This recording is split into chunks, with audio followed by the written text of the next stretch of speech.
58 साल के कर्मचारी 25 किलोमीटर कैसे दौड़ेंगे? बात तो सही है, बताइए क्यों ऐसा आदेश निकला है भाई? इसमें कुछ तो गड़बड़ होगा। क्या 58 साल की उम्र में कोई महिला 4 घंटे तक दौड़ सकती है? क्या 58 साल की उम्र में कोई पुरुष 25 किलोमीटर का फिजिकल टेस्ट दे सकता है? क्या 22 साल के लड़के और 55 साल के बुजुर्ग में किसी भी तरह का फिजिकल कंपटीशन हो सकता है? नहीं। लेकिन मध्य प्रदेश में ऐसा हो रहा है। पूरी खबर इसलिए आपको बताना जरूरी है। देखिए, 58 साल के उम्र के सज्जन 25 साल दौड़ाए जा रहे हैं। मध्य प्रदेश के वन विभाग ने एक गजट नोटिफिकेशन जारी किया है, जिसमें वन रक्षक के पद पर आवेदन निकाले गए हैं और संविदा कर्मियों को रेगुलर होने का मौका भी दिया गया है। लेकिन परेशानी ये है कि सरकार ने संविदा कर्मियों के सामने एक ऐसी शर्त रख दी है जिसे पूरा कर पाना लगभग असंभव सा है। अब ये शर्त क्या है, सबसे पहले यही आपको समझा देते हैं। देखिए, मध्य प्रदेश सरकार ने कहा है कि अगर संविदा कर्मचारी नियमितीकरण चाहते हैं तो उन्हें फिर से लिखित परीक्षा देनी होगी। चलो, ये तो चल जाएगा। और साथ में फिजिकल टेस्ट भी देना पड़ेगा। आसान भाषा में कहें तो अगर आप 1995 में संविदा कर्मचारी बने थे और अब आपके रिटायरमेंट में 2 साल बचे हैं तो आपको फिर से परीक्षा और फिजिकल टेस्ट देना पड़ेगा, तब आप रेगुलर हो पाएंगे। प्रदेश के 25 अलग अलग विभागों के करीब 2.5 लाख संविदा कर्मचारी इस शर्त का विरोध कर रहे हैं।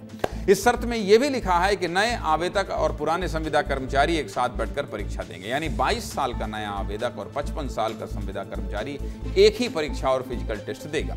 और फिजिकल टेस्ट में भी 1-2 किलोमीटर नहीं दौड़ना है भाई साहब, 25 किलोमीटर दौड़ना है। वन विभाग ने संविदा कर्मियों के लिए जो नोटिफिकेशन जारी किया है उसमें पुरुषों को 25 किलोमीटर और महिलाओं को 14 किलोमीटर दौड़कर फिजिकल टेस्ट देना होगा, जिसके लिए 4 घंटे का समय दिया जाएगा। अब आप खुद सोचिए कि 55 साल की उम्र में 4 घंटे तक दौड़ पाना संभव है। इसके अलावा संविदा कर्मचारियों को रेगुलर होने के लिए कम से कम 50% अंक लाने होंगे, नहीं तो उनका पद फ्रेशर को मिल जाएगा और संविदा कर्मचारी नियमितीकरण की रेस से बाहर हो जाएंगे। संविदा कर्मियों के लिए विभाग ने 50% आरक्षण का प्रावधान भी रखा है, लेकिन काम करने के इतने साल बाद एक फ्रेशर आवेदक से कंपीट करना संभव नहीं है।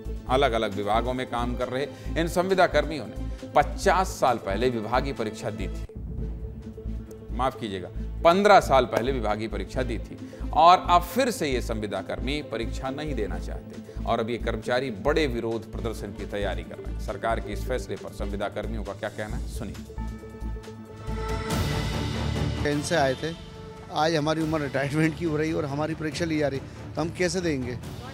हम दौड़ तो पाएंगे नहीं, हमें वैसे ही डायबिटीज अर्थराइटिस का परेशानी है।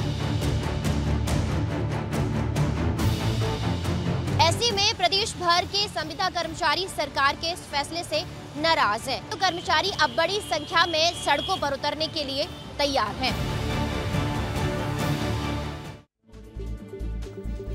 चलिए, संविदा कर्मियों का पक्ष तो आपको सुना दिया, लेकिन इस मामले में सरकार और विपक्ष का क्या कहना है वो भी आपको सुना देता हूं, सुनिए।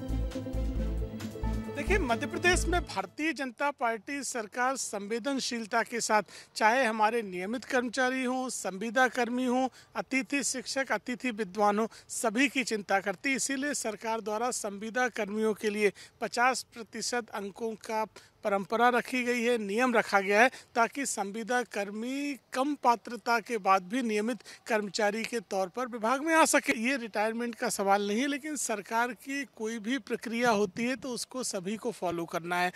मैं मानता हूं कि जो कर्मचारी है वो किसी भी प्रकार का हो, आउटसोर्स का हो, वेतनभोगी हो या अलग अलग प्रकार की जो मध्य प्रदेश में अव्यवस्था है उसका, उनके साथ ये सरकार अन्याय कर रही है, अत्याचार कर रही है, अधर्म कर रही है।